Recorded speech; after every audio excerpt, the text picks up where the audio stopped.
നൂറെ ഹബീബുമായി ബന്ധപ്പെട്ട അവസാന വീഡിയോ ആണിത്. ഇനി എൻ്റെ ഭാഗത്തുനിന്ന് അദ്ദേഹത്തിനെതിരായിട്ടോ അല്ലാതെയോ ഒരു വീഡിയോ ഉണ്ടാകുന്നതല്ല. അദ്ദേഹത്തെക്കുറിച്ചുള്ള നെഗറ്റീവ് ആണെങ്കിലും പോസിറ്റീവ് ആണെങ്കിലും എൻ്റെ വാട്സപ്പിലേക്ക് അയക്കുന്ന സുഹൃത്തുക്കളോട് ഇനി അത് അയക്കരുത് എന്ന് സ്നേഹത്തെ അറിയിക്കുകയാണ്. അദ്ദേഹത്തെ സ്നേഹിക്കുന്ന ആവാലവൃന്ദം ജനങ്ങളുണ്ടല്ലോ, അവർക്കാർക്കെങ്കിലും അദ്ദേഹത്തിനെതിരെ പറഞ്ഞ ഘട്ടത്തിൽ എൻ്റെ ഏതെങ്കിലും ഒരു വാക്കുകൊണ്ട് വേദന ഉണ്ടായിട്ടുണ്ടെങ്കിൽ സദയം ക്ഷമ ചോദിക്കുകയാണ്. ഇത് കേൾക്കുന്ന അനുവാചകരായിട്ടുള്ള ആളുകളിൽ ആരെങ്കിലും വിചാരിച്ചിട്ടുണ്ടാകും ഈ ഉസ്താദിന് ധനസഹായം വല്ലതും കിട്ടിക്കാണും അല്ലെങ്കിൽ ഭീഷണി ഉണ്ടായി കാണുമെന്ന്.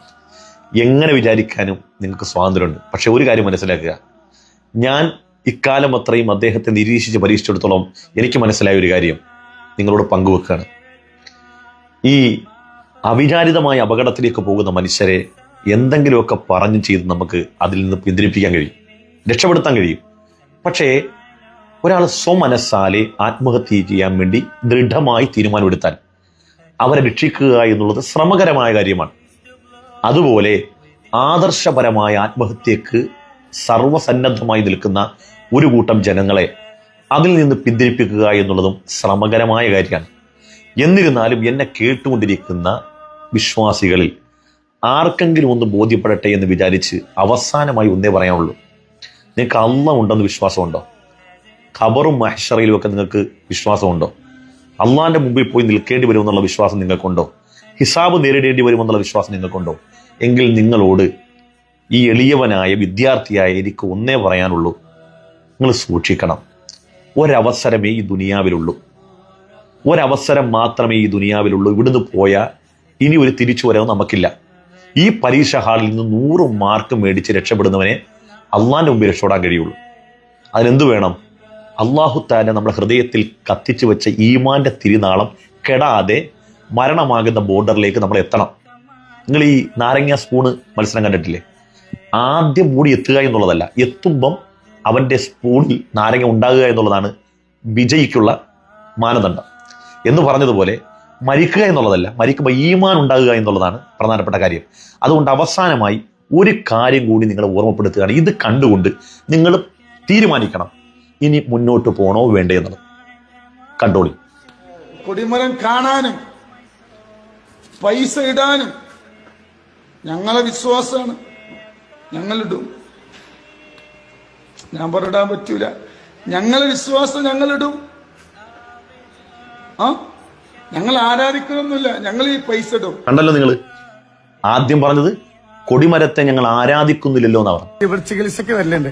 അപ്പൊ ചില ആളുകൾ എന്ത് ചെയ്യുന്നത്, ഈ കൊടിമരം കെട്ടിപ്പിടിച്ചിട്ട് വലിയ രീതിയിൽ ആരാധിക്കുക. പിന്നെ പറഞ്ഞത് ആളുകൾ അത് കെട്ടിപ്പിടിച്ച് ആരാധിക്കുന്നുണ്ട് എന്നുള്ളത്. വിഷയത്തിന്റെ ഗൗരവം നിങ്ങൾക്ക് മനസ്സിലാകുന്നുണ്ടോ? ഇതുപോലെ തന്നെ കൊടിമരത്തിൽ പണമിടാൻ പാടില്ല എന്ന് എന്നോട് പറഞ്ഞിട്ടുണ്ട് ഫോണിൽ. അത് ഞാൻ കണ്ടില്ല എന്ന് പറഞ്ഞു. ഇപ്പൊ പറഞ്ഞതോ ഞങ്ങളിടും, ഇനിയിടും, അത് ഞങ്ങളുടെ വിശ്വാസമാണെന്ന്. ഇനി നിങ്ങളാണ് തീരുമാനമെടുക്കേണ്ടത്. ഒന്നും നിങ്ങളോട് പറയാനില്ല. ഈ അവസരത്തിൽ ഒരു കാര്യം കൂടി പറഞ്ഞുകൊണ്ട് ഞാൻ നിർത്തുകയാണ്.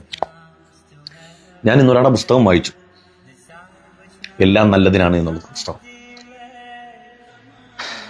ഗോപാലകൃഷ്ണനായി ജനിച്ചു, കമ്മ്യൂണിസ്റ്റ് പ്രസ്ഥാനത്തിന്റെ പ്രചാരകനായി ജീവിച്ചു.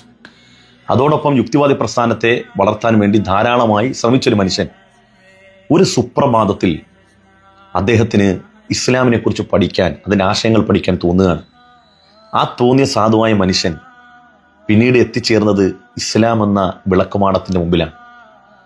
ആ ഇസ്ലാം സ്വീകരിച്ചതിന്റെ പേരിൽ അദ്ദേഹം അനുഭവിച്ച വേദനകളെക്കുറിച്ച് അദ്ദേഹം എഴുതി വെച്ചപ്പോൾ അദ്ദേഹത്തിന്റെ ഒറ്റപ്പെടലും അദ്ദേഹം നിസ്കരിക്കാൻ വേണ്ടി അദ്ദേഹം തിരഞ്ഞെടുത്ത അല്ലെങ്കിൽ സമയങ്ങളും, അതോടൊപ്പം തന്നെ പകൽ വെളിച്ചത്തിൽ ഒതുവെടുക്കാൻ വരെ ഭയപ്പെട്ടിട്ട് രാത്രിയുടെ യാമങ്ങളിൽ നമസ്കരിക്കാൻ വേണ്ടി അദ്ദേഹം എടുത്ത എഫോർട്ടുകളൊക്കെ കണ്ടപ്പോൾ ഞാനിങ്ങനെ ചിന്തിച്ചു പോയി.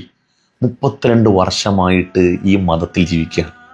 ഇന്ന് വരെ ഈ വിശ്വാസത്തിന്റെ പേരിൽ ഒരു ഒരു ഒരു മുട്ടുസൂചി കൊണ്ടുപോലും ഒരു കുത്ത് നമുക്ക് കിട്ടിയിട്ടില്ല എന്നിങ്ങനെ ഒരിക്കൽ പോലും ഈ മതം വിശ്വസിച്ചതിന്റെ പേരിൽ ഒരിക്കൽ പോലും ഒരു വേദന അനുഭവിക്കേണ്ടി വന്നിട്ടില്ല.